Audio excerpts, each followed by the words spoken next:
Religion in Africa, Traditional African Religions, Social Science, Section 3. Belief System and Notable Figures. The essential beliefs of Africans who follow traditional religion acknowledge God as the all-powerful creator of both humanity and a universe infinite in space and time. Within that universe, humans are brought into existence by a process started by God, and pass through stages that correspond to Western ideas of infancy, childhood, adulthood, maturity, death, and ancestry.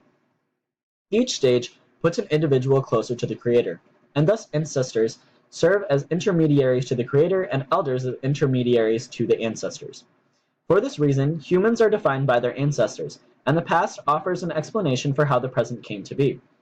Individuals also believe in intermediate deities with whom they communicate. Sometimes, traditional healers acquire the power to become intermediaries. Just as they caricatured African history, Western academics and missionaries misconstrued traditional African religion. Without understanding its nature, they often describe traditional African religion as primitive and savage. Two of the first African scholars to challenge such misconceptions were John Mbiti and Bolaji Idowu. Both became Christian ministers, Anglican and Methodist respectively. They shattered many Eurocentric notions about African traditional religion. Although Eurocentrists characterize traditional African religion as shallow, believers are often more religious than either Muslims or Christians, the continent's two other majority religions. This is because traditional African religion, older than both Islam and Christianity, permeates all components of African life. In traditional African religion, there is no formal distinction between the sacred and secular, between the religious and non-religious, and between the material and spiritual areas of life. To paraphrase the ideas of Mbiti, traditional African religions are not primarily for the individual, but for the community of which a person is a part. To be human is to belong to the whole community and to participate in the beliefs, rituals, and festivals of that community.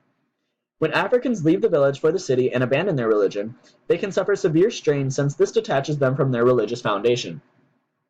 Contrast this with Christianity and Islam, which require Africans to attend a church or mosque once a week and can be readily practiced outside one's village. Interestingly, many African converts to these faiths reverts to their traditional beliefs in times of crisis. Practices and doctrine.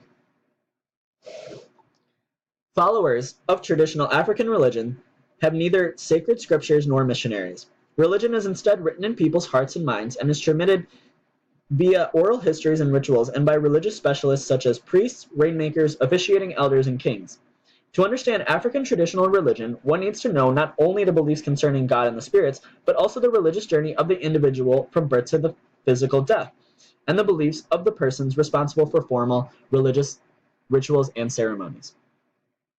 The conveyance of traditional African religion is usually through participation in communal rituals, which are often accompanied by drums. It is believed that the beat and sound of drums help those participating in the ritual to gain access to knowledge hidden within the spirit world, to seek answers to pressing individual or communal questions. Sometimes the purpose of the ritual is to call upon a deity or ancestral spirit to provide the knowledge sought. Another form of communicating with the spirit world of deities and ancestors is through divination.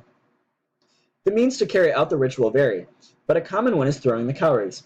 The diviner will throw cowrie shells and then interpret the way they fall as a means for predicting the future or recommending certain courses of action. Traditional African art is functional and is often related to religion.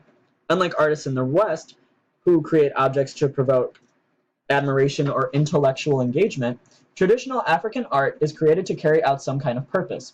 Sometimes its function is secular, an earring or fly whisk, for example. Other times its function is religious. Intricate masks and intimidating figures are often used in religious rituals to call upon the spirits to intercede. Followers of traditional African religion believe in the continuation of life after death. Unlike Christians and Muslims, this belief does not constitute a future or a better life. To live in the here and now on earth is the most important concern of African religious activities and beliefs. Heaven and hell are non-existent. A person's soul does not long for redemption or for closer contact with God in the next world. There is no savior who might bring about a radical reversal of a human's earthly life. There is no ethical spiritual relationship between humans and God. Human acts of worship and turning to God are pragmatic and utilitarian, rather than being spiritual or mystical. Traditional African religious practitioners see God as the creator who then largely steps aside. Time-related beliefs and doctrine. Followers face the past more fully than the present. For instead of an eternal life of bliss or damnation, those who have died take on an existence as the living departed. They cling on as long as possible to this world by living in the minds of their family and close friends. If libations or sacrifices or remembrances are not maintained, then the living departed are forced to enter a state of non-existence. Those not yet in that stage resent being pushed towards it. Families who do not carry out forms of remembrance risk the living departed expressing their displeasure by bringing illness or misfortune on the family. Thus, time is two-dimensional, that there is a past and present, but no distant future. About 2 years is as far forward as traditional African words express. Paradoxically, when a person dies, he or she enters a state of personal immortality that lies not only in the future but in the past. Thus, marriage and having children to perpetuate honoring one's memories are very important, as you will remain in the present throughout their efforts. The living departed only become completely dead when the last person who knew him or her also dies. At that point, the living departed enter the state of collective immortality and become members of the community of spirits. This is the final destination between God and the living.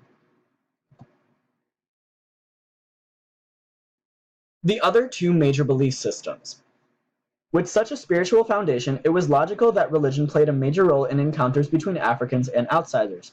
The two religions that have had the greatest impact on Africa are Islam and Christianity. Both are similar in their concept of a universal creator, which traditional African religion also recognizes. But Islam and Christianity both claim to be universal. And for the most part, they reject the idea of intermediaries between humans and the creator. In addition, both Islam and Christianity become ideologies of empires, so their effect on Africa was political as well as spiritual.